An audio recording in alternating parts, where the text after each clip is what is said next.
What is going on, guys? Sinister here, back with another Smite video, and we are taking a look at patch 4.10 Trials of King Hercules. First thing you see here obviously is Bacchus gets a remodel.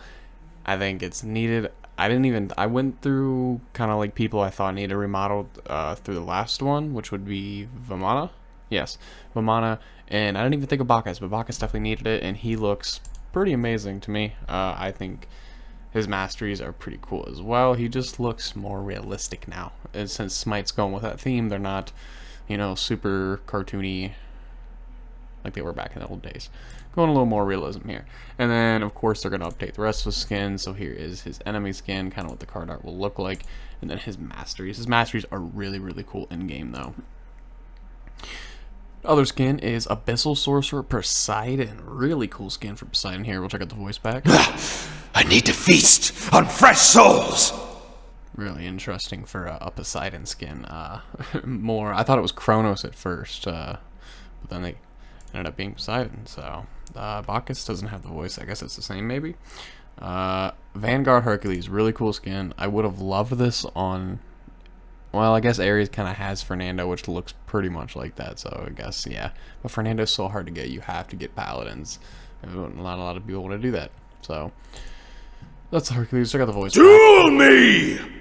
Alright, and then this one, Eliminator Ravanas. It just looks so much like This Scorpion. is not over! Like, come on. Come on.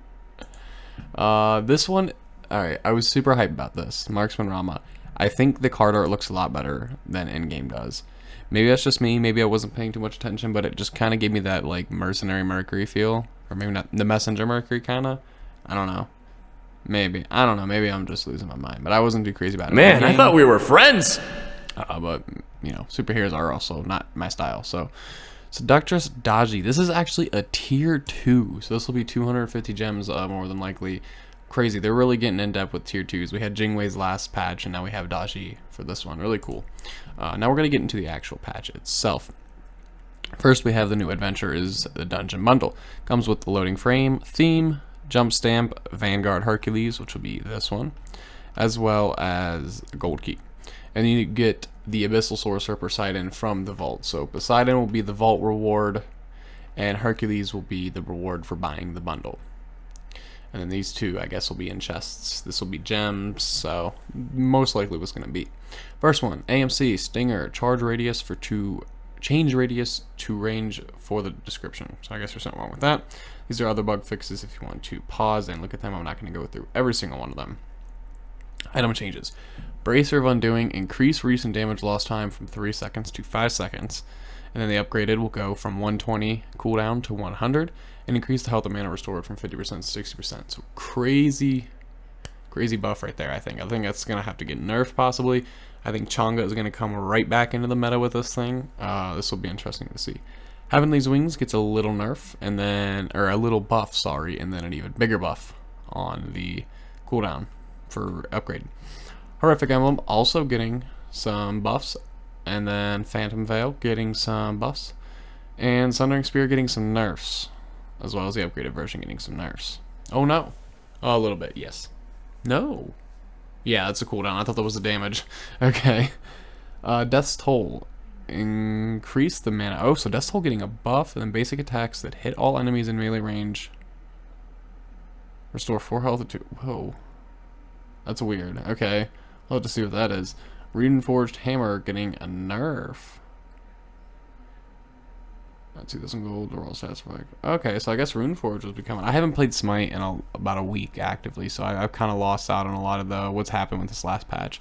I've only played Daji once. Oh, but we do have some god changes here. Speaking of Daji, applied a slow. Okay, so her born. Oh, thank you.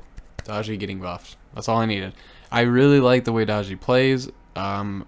But she just didn't do enough damage. It was as simple as that. You can unload your whole kit on someone, and it didn't even take them to half health. That was like mid to late game. It was on an Uller. It was really sad. She does damage. It's not like it's not noticeable, but when you're an assassin who has to like really get in, and it's like Loki, you just have to kind of accept that you're gonna probably die after. Well, that's not Loki. Never mind. But you know what I'm saying. So to not do like crazy amount of damage, just kind of weird. But so she also gets a slow now, so you won't have to get, I see a lot of Frostbound being built, and I even build Fatalis, so you won't be seeing those anymore because now she has a slow. 1,000 cuts, updated a description. Okay, so that's the description. Increase the base damage per rank. Used to be 15 to 95, is now 15 to 115. Thank you, because this ability tickles. This literally, I don't care if it's early game, level 1 you upgrade it, all the way to level 20. It does no damage. It literally, I mean, yes, it applies your passive, but like, it just does nothing. It's simple as that. And then, so that'll be 60 from 380. It'll be now 60 to 460 total. So really cool there. Nice buff. Hopefully she'll be, you know, somewhat reliable now. And it also increases physical power scaling by 10%. 80 to 120 total. Wow, she's now knock-up immune while channeling. Wow. Okay, so I complained that 1,000 cuts needed like a damage buff. I was like, okay, they just need to buff the damage on it because, you know, it sucks. So they buffed the damage on it. Buffed the damage on it kind of even more. And now she's knock-up immune as well. So that's really nice. That'll be interesting. She already gets the speed buff too, so really cool. Trickster Spirit, reduce post-fire time from 0.2 to 0. Okay, really cool. I have noticed that when I've been playing her. That kind of when you teleport in. Yeah, so that'll be interesting. Her ultimate, Paolo, can now be canceled early. Thank you. I've been wanting that. Right-clicking or canceling will bring up the jump targeter, allowing Daji to jump early. Now, I know I said I've been wanting that, and then earlier I said I only played one game.